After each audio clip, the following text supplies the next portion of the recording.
দরকার নাই। আজকে আমাদের ছোট ছোট ভাইয়েরা, যুবক ভাইয়েরা, ইভেন্টে আমরা সবাই মসজিদের ভিতর ইফতার আগে সঙ্গে কাটাচ্ছি, দোষের কমিটি উপহার দিয়েছে বলে আমরা এটি করতে পারছি। সম্মানিত উপস্থিতি, বারবার এর মধ্যে বাকিদের না হওয়ার দুটা কথা আমাকে বলতে হচ্ছে। একটা হচ্ছে বর্ষিয়া কমিটি, আঞ্জুমান জামাই আমাদেরকে কি দিয়েছে। আমাদের মরহুম নায়েব সাদাত আঞ্জুমান ট্রাস্টে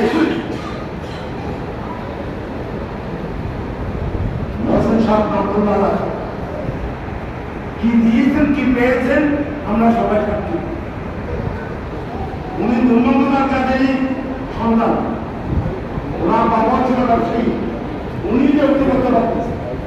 কিন্তু আমরা কি চিন্তা করতে পারি মহসিন সাহেব ব্যক্তিগত সম্পর্ক ওনাকে গাড়িতে বসাতে পারতাম না। কোনো দিনই পর থেকে কোনো কারণ জামা প্যান্ট দেখাবেন বাইরে করি হাতটা হাতে সেই হাতটা পৌঁছে নিজের পরিবারে নিজের ছোট ভাই মারা গেছে, কিন্তু যাওয়ার সময় বিদায় নিয়েছেন আপনি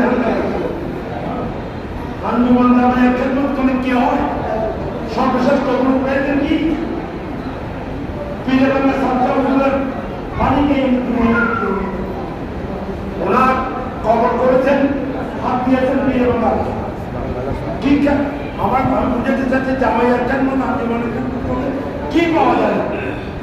আমার সুযোগ ছিল হুজুরের পাশে মহসিন সাহেবকে আজকে সামনে রেখে যেভাবে কান্না করেছে ডিসিশন হলো কিল্লা হলো পীরে বাংলার আওয়াজে কিভাবে কান্না করেছে। অতি সম্প্রতি আপনাদের এই এলাকার লোক করতে হয়ে নুরুল ভাই উত্তম কোম্পানি এলাকার লোক আমি তো হতে বিহ্বল হয়ে গেছি। ওনার জানালায় সেই হালিশহর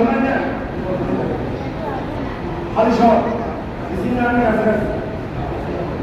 আমার এখানকার জানলা আমার মানে ওই জায়গায় যতগুলি মানুষ হয়েছে, যতগুলি মানুষের চোখে কান্না দেখেছি, সে হালিশহর থেকে হুজুর আমরা যখন আসতো ঠিকই আমি এসব কথাগুলি বলার কিন্তু একটা মাত্র কারণ খেদমত করলে নিয়ামত পাওয়া যায়, জামাইয়ের সাথে সম্পর্ক রাখলে নিয়ামত পাওয়া যায়। সুতরাং আমি বলতে পার বেশি দীর্ঘায়িত করবো না। আমি একটা অনুরোধ করবো, সাংগঠনিক কারণে